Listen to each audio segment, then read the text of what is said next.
ஸ்ரீ பத்ரா ஆன்மீக அன்பர்களுக்கு எம்.கே. பாஞ்சரத்னம் காளிபாசர் ஆகிய நான் என்னுடைய மாலை வணக்கத்தை தெரிவித்துக் கொள்கிறேன். நீங்கள் இந்த சேனலை விரும்பி பார்த்து கொண்டிருப்பீர்கள். பார்த்து கொண்டு இருந்து அதற்கு உண்டான கமெண்ட்களை கண்டிப்பாக சொல்வீர்கள் நினைக்கிறேன். இந்த சேனலை முதல்ல பார்க்க விரும்பக்கூடிய நீங்கள் சப்ஸ்கிரைபர் பண்ணுங்கள்.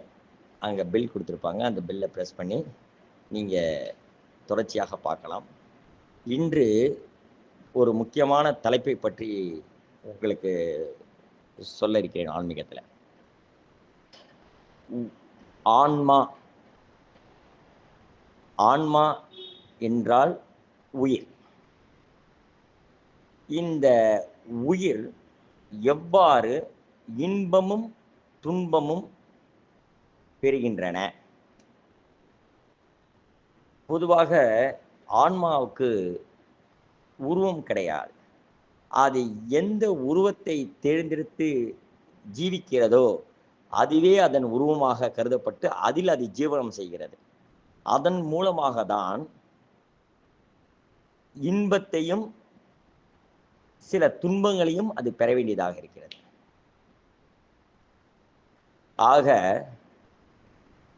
ஒரு ஆன்மா எவ்வாறு தண்டனை பெறுகிறது அப்படின்னாலும் அது இந்த உடல் வழியாக செய்யக்கூடியவற்றை செய்து அந்த ஆன்மா திருப்தி அடையும் போது அந்த திருப்தி அடையும் நிலையில் எதை செய்தோம் என்பதை உணர்ந்து அந்த உணர்வால் ஏற்படக்கூடிய நன்மைகளும் தீமைகளும் பொறுத்தே அதற்கு பலன்கள் கிடைக்கின்றன. ஒரு ஆன்மா ஒருவர் உடலில் இருக்கிறது, ஆண் அல்லது பெண். அந்த உயிர், ஆன்மா என்றால் உயிர். அந்த உயிர் என்ன சொல்கிறது? இன்று ஒரு பொருள் மீது ஆசைப்பட நினைக்கிறது.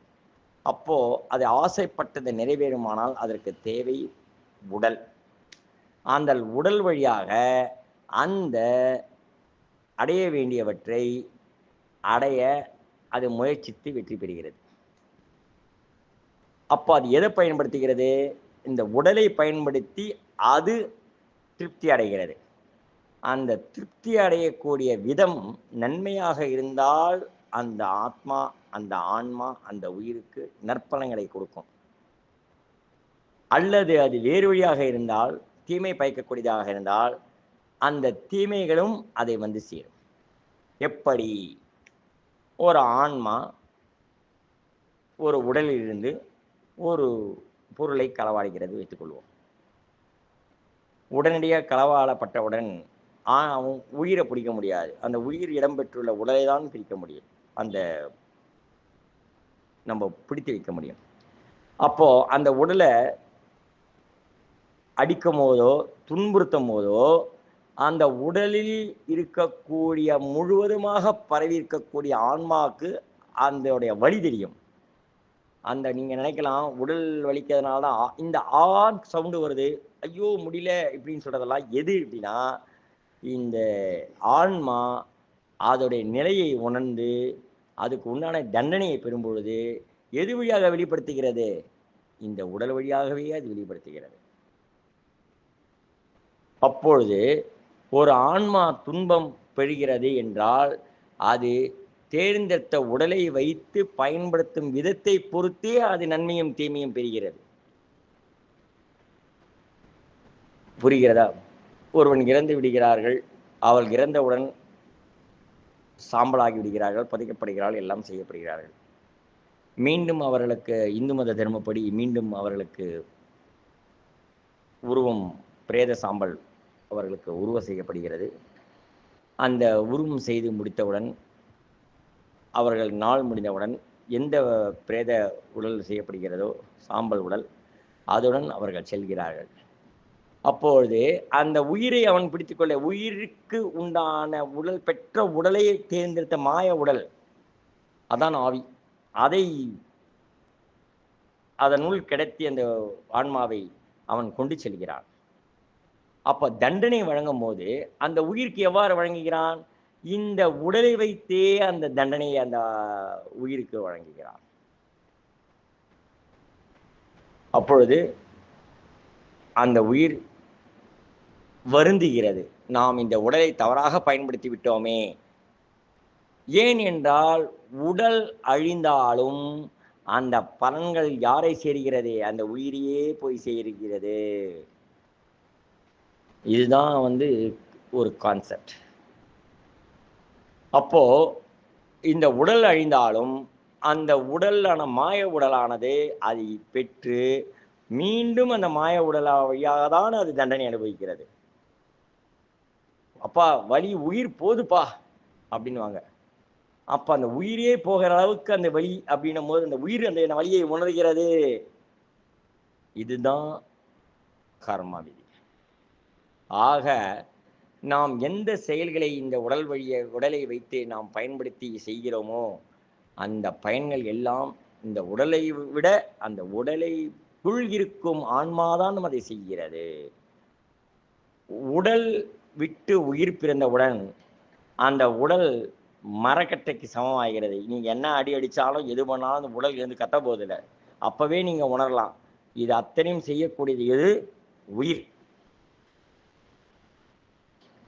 ஆக நாம் இறைவன் கொடுத்த இந்த உடல் வழியாக நம் இருக்கக்கூடிய ஆன்மான உயிரானது நல்ல நிலைகளை பெற்று நன்மைகளை செய்து பல புண்ணிய காரியங்களை செய்ய வேண்டும். இந்த உயிருக்கு இறைவன் 7 சக்கரங்களை கொடுத்து இருக்கிறான். அந்த இந்த உயிரை பாதுகாக்க அவற்றை நல்ல விதமாக பாதுகாத்து நீண்ட ஆயுளுடன் இருந்து நாம் செய்வோமானால் இந்த கர்ம வினைகளிலிருந்து நாம் விலகுகிறோம். தியானம் என்பது என்ன? ஒருநிலைப்பட்டு உடல் வருத்தி கொண்டு ஒருநிலையப்பட்டு மனநிலையை ஒருநிலையாக்கி நாம் அமைதி பெறும்போது நம்முடைய ஆன்மா நிலை பெறுகிறது. அப்போ இது பலம் கூட்டுகிறது. எதுக்காக பிராணாயாமம் செய்கிறோம்? அந்த உயிருக்கு உயிரூட்டும் வகையில் பஞ்சபூதங்களான உயிரூட்டும் வகையில் இந்த பிராணாயாமம் செய்கிறோம். ஓம் பு ஓம் புவ ஓம் சுப ஓம் மக ஓம் சத்யம். அப்போ பிராணாயாமம் என்பது தெரியும். வலநாசியிலிருந்து இடநாசியாகவும் இடநாசியாக இருந்து வலநாசியாகவும் வினாடிகளுக்கு மூச்சை விட்டு செய்வது.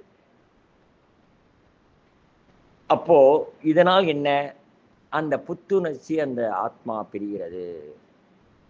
ஆக ஒரு உடல் ஒரு துன்பத்துக்கு ஆளாகிறது அப்படி என்றால் அது எதை பொறுத்து சாரும்? அந்த உயிருடைய செயல்பாடை பொறுத்தே அந்த உடல் வருந்துகிறது.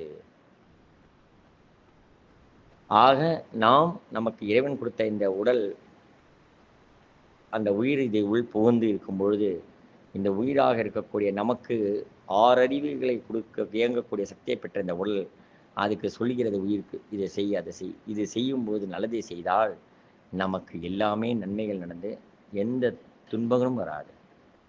அதிக இனிப்பும் கெடுதல் தான், இனிப்பே இல்லாமல் இருந்தாலும் கெடுதல் தான். அதிக உப்பு இருந்தால் கெடுதல் தான், உப்பே இல்லாமல் இருந்தாலும் கெடுதல் தான். அளவுக்கு மிகுதியானால் அமிர்தமும் விஷம்.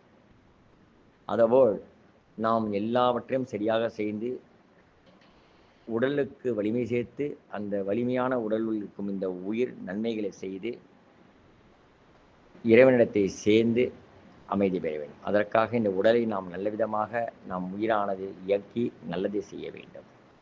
இதாக ஆன்மா எவ்வாறு தண்டனை அனுபவிக்கிறது, எவ்வாறு இன்பத் துன்பங்களை அனுபவிக்கிறது என்பதை நான் கூறி உங்களிடமிருந்து விடைபெறுகிறேன்.